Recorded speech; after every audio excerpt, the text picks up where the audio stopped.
Podías oler la casa antes de que se abriera la puerta. El sofrito subiendo por el hueco de la escalera, la cera del rellano, algo cociéndose despacio, y por debajo de todo eso, el olor de la propia casa. En España, todas las casas de los abuelos olían parecido. Tú entonces no lo sabías, pero hoy pillas ese olor en cualquier portal y vuelves a tener 8 años. Así era de verdad pasar una tarde en casa de los abuelos en la España de los 80. Y si creciste yendo a una, ya sabes perfectamente de qué te estoy hablando. Subías por la escalera del bloque, casi siempre sin ascensor, o con uno de aquellos ascensores de reja que sonaban como una jaula vieja y olían a grasa y a madera encerada. Los escalones de terrazo, la barandilla de hierro, la luz del rellano que se encendía pulsando un botón redondo y se apagaba sola antes de que llegaras al piso. Te quedabas a oscuras en mitad de la escalera y volvías a darle al timbre de la pared. Pero no hacía falta llamar a la puerta. Tu abuela ya te había oído. Llevaba esperándote desde después de comer, asomada a la mirilla cada vez que oía pasos, y tenía la puerta abierta antes de que tú llegaras al felpudo. Aquel felpudo de fibra dura que ponía «bienvenidos» o no ponía nada, pero estaba allí desde siempre. El abrazo era de los que apretaban. «Pero qué grande estás, hijo, si no te conozco». El beso en la mejilla con olor a heno de Pravia, o a colonia nenuco si todavía eras pequeño, o a aquella mezcla que solo olían las abuelas y que no estaba en ningún frasco. Detrás de ella, el recibidor estrecho. El perchero con el abrigo del abuelo, la boina colgada, el paragüero de cerámica con 2 paraguas dentro y el teléfono de góndola gris encima de un tapete de ganchillo, con la libretita al lado y los números apuntados a bolígrafo Bic. Toda casa de abuelos tenía 2 salones, y uno de ellos no se usaba. El salón de las visitas. El salón bueno. La habitación que estaba ahí para no entrar. Hacía un poco más de fresco que el resto de la casa porque la estufa nunca se encendía allí. Las cortinas medio echadas. El aire olía distinto, como detenido, como una habitación que estaba esperando algo que nunca acababa de llegar. El tresillo de sky marrón o de terciopelo verde con tapetes de ganchillo en los reposabrazos y en el respaldo, esos que se te resbalaban en cuanto rozabas el sofá. La mesa camilla del centro con su tapete bordado y el cenicero de cristal de Bohemia que no había visto una ceniza en su vida. La vitrina contra la pared y dentro de la vitrina todo lo que no se podía tocar. La vajilla buena, la de Duralex o la Pontesa que solo salía en Nochebuena. Las figuritas de Lladró, la pastora con la oveja, el niño con el paraguas, la novia que costaba un dineral y nadie sabía muy bien por qué estaba allí. Las copas de cristal tallado, la bandeja de plata de la boda, una caja de música que tampoco sonaba ya. En la pared, el cuadro. El Sagrado Corazón con la lamparita roja debajo encendida día y noche. O la Última Cena en relieve. O aquella reproducción de El Ángel de la Guarda que estaba en media España. Y las fotos. La de la boda en blanco y negro. La abuela jovencísima y el abuelo serio con el traje que solo se puso ese día.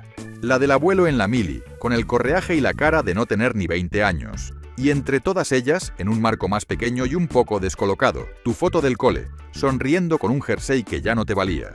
Aquello significaba mucho más de lo que tú entendías entonces. Y si todo esto te está trayendo recuerdos, suscríbete ahora, porque este canal es justo para eso. Para volver a esos momentos que creíamos olvidados. El mueble bar contra la otra pared. Cristalería de cóctel que nadie había usado nunca. Una botella de coñac soberano. Otra de anís del mono con la etiqueta del mono y el frasco de cristal labrado, una de Magno, otra de ponche caballero con la botella plateada. Salían por Navidad y por el santo del abuelo. El resto del año esperaban ahí dentro como soldados, pero ahí no se vivía, ahí no pasabas tú la tarde. La cocina era el reino de la abuela y la cocina siempre estaba caliente. La olla express silbando encima del fuego de butano, esa majefesa de toda la vida que llevaba sonando desde antes de que tú nacieras y seguiría sonando cuando todos nos hubiéramos muerto. La bombona naranja debajo del mueble, el repartidor que pasaba un día a la semana golpeando las bombonas con una llave inglesa para que la oyeras desde el quinto.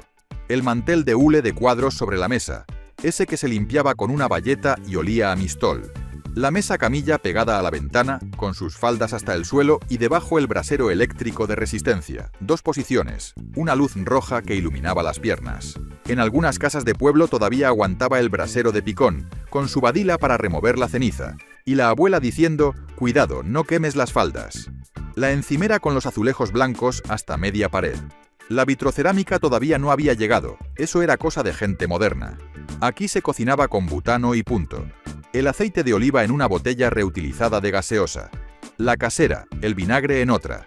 la sal en un bote de cristal, el azúcar en otro, la harina en una lata de colacao vacía, porque las latas no se tiraban, las latas servían siempre para algo. En la pared, el calendario de la pescadería con la foto del puerto, el almanaque de la caja de ahorros con los santos del mes marcados, y un crucifijo encima de la puerta. La radio pequeña sobre el frigorífico, sintonizada en la SER o en Radio Nacional, con Luis del Olmo de fondo o el parte de las dos. El frigorífico Edesa o Corberó, blanco, redondeado, con un tirador grueso que hacía clac al cerrar. Encima, un tapete de ganchillo. Y encima del tapete, el bote amarillo del colacao y la lata cuadrada de Nescafé. El fregadero con las baldosas con manchas de cal. El escurreplatos al lado lleno de cosas que se aguantaban en un equilibrio imposible pero que jamás se caían. Y algo se estaba haciendo desde por la mañana. El olor llevaba subiendo por el hueco de la escalera desde antes de que tú salieras de tu casa. No hacía falta preguntar qué había de comer. Ya lo sabías. El comedor era donde de verdad se vivía. Más pequeño que el salón bueno, más gastado, más usado. Y en el centro, el sitio sagrado, el sillón del abuelo. Sabías cuál era. Nadie se sentaba ahí, ni cuando él no estaba en la habitación. Miraba directo a la tele y tenía un hundimiento en el cojín con la forma exacta de su cuerpo. Ese era su sitio. Lo había sido siempre y lo iba a ser siempre. La tele encima del mueble, una Telefunken, una Vanguard o una Inter con sus 4 patas finas o ya sobre una mesita baja. A principios de los 80, en muchas casas de los abuelos todavía era en blanco y negro, porque la del color costaba un riñón y la de blanco y negro iba bien. Si era en color, tenía 4 botones gruesos para cambiar de canal y una rueda para ajustar el volumen. La antena de conejo encima, con un trozo de papel de aluminio enrollado en una de las puntas porque alguien dijo una vez que así se cogía mejor. UHF, VHF. 2 cadenas, la primera y el UHF. Y en cuanto empezaba a llover, se iba la imagen y había que darle un golpe seco encima del mueble. Funcionaba siempre. No falló nunca. El telediario a las 3 con Jesús Hermida o con Pedro Macía. Después, el cine de la sobremesa. 1, 2, 3, los viernes con Mayra Gómez Kemp y la familia entera mirando. El equipo A. Verano Azul, en repeticiones. Heidi, Marco, Mazinger Z si aún la ponían. Cuando empezaba el programa de turno, la habitación se quedaba callada y todo el mundo miraba a la pantalla. El suelo de terrazo con una alfombra encima, esa de motivos persas falsos en marrones y rojos. Tú tirado boca abajo en la alfombra, la barbilla apoyada en las manos, jugando con cualquier cosa o solo mirando la tele. Las horas se iban sin que nadie te dijera nada. Y en el sillón, el abuelo. La boina puesta incluso dentro de casa en invierno, las zapatillas de cuadros marrones con la suela ya gastada, el pantalón de pana, la camisa de cuadros y encima el chaleco de punto que le había hecho la abuela hacía 20 inviernos. El ABC doblado en el reposabrazos, o el Marca si era de los del Madrid o el Atleti, o el Diario 16 si le tiraba más la actualidad. Las gafas a media nariz para leer, esas que se ponía y se quitaba 20 veces durante la tarde. La radio Telefunken de madera siempre encendida en algún rincón, aunque la tele también estuviera puesta. Luis del Olmo por las mañanas, Iñaki Gabilondo, Carrusel Deportivo los domingos por la tarde con José María García pegando voces, los partes informativos a las horas en punto. La radio era el ruido de fondo de aquella generación. Llevaban con ella desde los 40 y no la apagaban ya nunca. El cenicero de cristal grueso encima de la mesa, hondo y pesado, con 3 o 4 ducados ya apagados y uno todavía humeando. O celtas cortos sin filtro, los que olían a paja quemada. El paquete encima de la mesa, el mechero clipper al lado, la cajetilla un poco arrugada porque el abuelo se sentaba y se la metía en el bolsillo del chaleco siempre. Y de vez en cuando, sin levantarse, te miraba por encima de las gafas y te decía algo. Una pregunta tonta sobre el cole, un comentario sobre el tiempo, «pero tú come, hombre, que estás muy delgado». Y volvía a su periódico. Pero el acontecimiento del día era la comida. La comida del domingo en casa de los abuelos no era una comida, era una ceremonia. Y llevaba preparándose desde la víspera. Si era invierno, cocido. Cocido madrileño en Madrid, escudella en Cataluña, pote en Galicia, puchero en Andalucía, cada región el suyo, pero el mismo principio. Una olla puesta a primera hora, los garbanzos en remojo desde la noche antes, el chorizo, la morcilla, el tocino, el hueso de jamón, la gallina si era un domingo de los buenos. 3 vuelcos. Primero la sopa con los fideos finos, después los garbanzos con la verdura y al final las carnes en una fuente aparte. Te servía la abuela, no te preguntaba cuánto, te ponía lo que ella creía que tenías que comer y tú te lo comías. Si era primavera o verano, paella. Y la paella la hacía el abuelo, que para eso había una división del trabajo clarísima en aquellas casas. La paellera en el fuego, el sofrito, el arroz bomba, el caldo, el azafrán de hebra que la abuela guardaba en un sobrecito en el cajón, lentejas con chorizo entre semana, garbanzos con espinacas el viernes de Cuaresma, judías blancas, fabadas si los abuelos eran asturianos. El pollo asado se iba a buscar al asador del barrio en una bandeja de aluminio envuelta en papel de plata y olía toda la escalera a pollo cuando subías. El pan de la panadería de la esquina, la barra del cuarto recién hecha, todavía caliente. La mesa puesta como Dios manda. Mantel de los buenos, no el de hule. Servilletas de tela. La jarra de agua. La botella de vino de garrafa que el abuelo había ido a llenar a la bodega de la esquina. El sifón de cristal con el cabezal metálico que hacía aquel ruido al apretarlo. La gaseosa, la casera para los niños y para mezclar con el vino. La barra de pan en el centro, partida con la mano, nunca con cuchillo. Y el abuelo trinchaba. Si había pollo o asado, lo trinchaba él en la mesa. Esa era su faena y nadie tocaba el cuchillo. Se ponía de pie en la cabecera, las mangas remangadas, y cortaba como si fuera lo más importante del mundo. Porque para él, en aquel momento, lo era. De postre, lo que había. Flan de huevo de la abuela con caramelo en el fondo. Arroz con leche con canela espolvoreada por encima. Natillas con una galleta María flotando. Melocotón en almíbar del bote de cidacos con un poco de nata de ram. Cuajada con miel. Y en Navidad, los polvorones, los mantecados, el turrón duro y el blando de Gijona en la caja de cartón. Después de comer, la sobremesa. Y la sobremesa era larga. Era larga de verdad. El abuelo se quedaba dormido en su sillón a los 20 minutos de levantarse de la mesa. La cabeza hacia atrás, la boca un poco abierta, el periódico cayéndosele sobre la barriga, la radio o la tele todavía puestas. Nadie lo despertaba. Aquello era parte del domingo igual que el cocido o que el café. La abuela en la otra punta, en una silla más recta, con las agujas de hacer punto trabajando sin parar. Una Rebeca a medias en el regazo que cada domingo era un poco más larga. Un jersey para ti que ya estabas viendo venir y que tendrías que poner cara de que te encantaba cuando te lo regalara por Reyes. El café en tacita pequeña, de las del juego de la vitrina, pero ya las que se podían usar.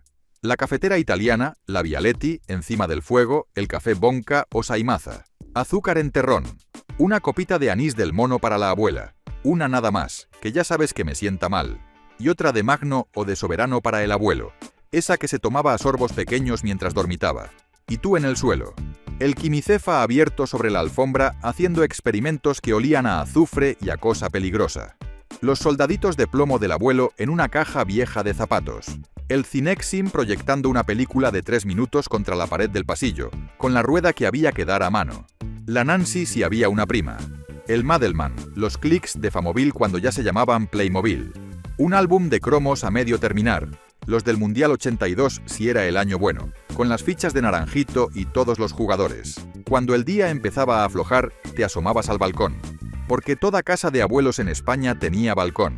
O terraza interior, o galería cerrada, o patio si era casa baja. Pero algo que diera al exterior siempre había. Los geranios en los tiestos de barro, rojos, rosas, blancos, colocados en la barandilla con un cuidado que solo entendían las abuelas. Las gitanillas colgando hacia abajo, una albahaca en una maceta para espantar los mosquitos en verano, y la ropa tendida en las cuerdas con las pinzas de madera, las sábanas dando golpes contra la pared cuando hacía aire.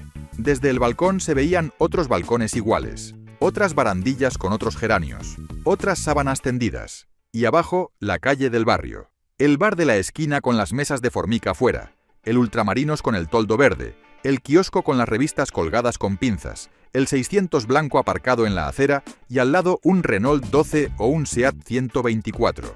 Las vecinas hablando de balcón a balcón. «Pepa, ¿has bajado al mercado?» «Sí, mujer, hay merluza buenísima». El de la verdulería pregonando desde la calle.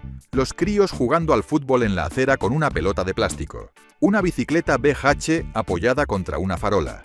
Aquello era el barrio. Y el barrio era la familia extendida. Y a media tarde, la merienda. Porque en esta casa siempre se merendaba. Aunque hubieras comido como si no fueras a comer en una semana, a las 6 de la tarde la abuela ya estaba preparando la merienda. Pan con chocolate. pan de barra con una onza de chocolate Nestlé, esas tabletas amarillas con los cuadraditos. La merienda de 4 generaciones de niños españoles. Si querías más, el bocadillo de nocilla, una sola, blanca o negra, no las dos a la vez todavía. O la magdalena de la bella Easo en su envoltorio de papel rizado. O el bizcocho casero que la abuela había hecho el sábado, con un agujero en el medio porque le había puesto un vaso al revés en el molde. El colacao calentito en taza grande. La leche en cazo al fuego, no en microondas, que eso vendría mucho después. Las galletas Príncipe de Beuquelaer. Las María Fontaneda de toda la vida. Las Marbú dorada en el paquete azul. El donut pan rico si había sido una semana especial, glaseado o con chocolate. Y la abuela poniéndote más cuando ya no podías más. La leche venía en cartón pascual, el de los litros, o todavía de la lechería en algunas casas, con la lechera de aluminio que se llevaba a llenar a la tienda. Hervida siempre, con la nata cuajada arriba que algunos apartaban con una cuchara y otros se comían directamente. Y entonces, sin que nadie quisiera, se hacía la hora de irse. Pero irse de aquella casa nunca era rápido. El abrigo en el recibidor, la bufanda, el gorro si era invierno. Y la abuela apareciendo desde la cocina con cosas. Un tupper con sobras del cocido para tu madre, que así no tiene que cocinar mañana. Una bolsa de plástico de Galerías Preciados o del Prica con magdalenas envueltas en papel de cocina. Una naranja, 2, las que entraran. Un trozo de bizcocho. Un bote de mermelada casera. No tenías ni voz ni voto. Aquello te lo llevabas. Y el abuelo en la puerta. Te miraba un momento, se llevaba la mano al bolsillo del pantalón, sacaba la cartera de cuero gastado y muy despacio, sin que la abuela se diera mucha cuenta, te metía algo en la mano. Un billete de 100 pesetas verde con Manuel de Falla. O un duro grande de los de Franco si todavía tenías suerte. O una moneda de 25 pesetas con el agujero en el medio que tú apretabas en el puño como si fuera oro. Para tus cosas no le digas nada a tu madre. Y te guiñaba un ojo. El beso de despedida. Pórtate bien. Estudia mucho. La semana que viene te quiero ver con más color en la cara. Bajabas la escalera sin dejar de mirar hacia arriba, y la abuela seguía en la puerta. Llegabas al portal, salías a la calle, levantabas la vista, y la abuela estaba ahora en el balcón, con la mano levantada, despidiéndote. Doblabas la esquina y todavía estaba allí. Siempre estaba allí. Hasta que ya no podías verla. Si tú también creciste yendo a una casa así, cuéntanos en los comentarios qué es lo primero que has recordado al ver este video. Y si quieres seguir viajando a esa España que ya no existe, suscríbete, porque aquí la seguimos reconstruyendo recuerdo a recuerdo. Y te dejamos a continuación otros videos de aquella España para seguir recordando juntos.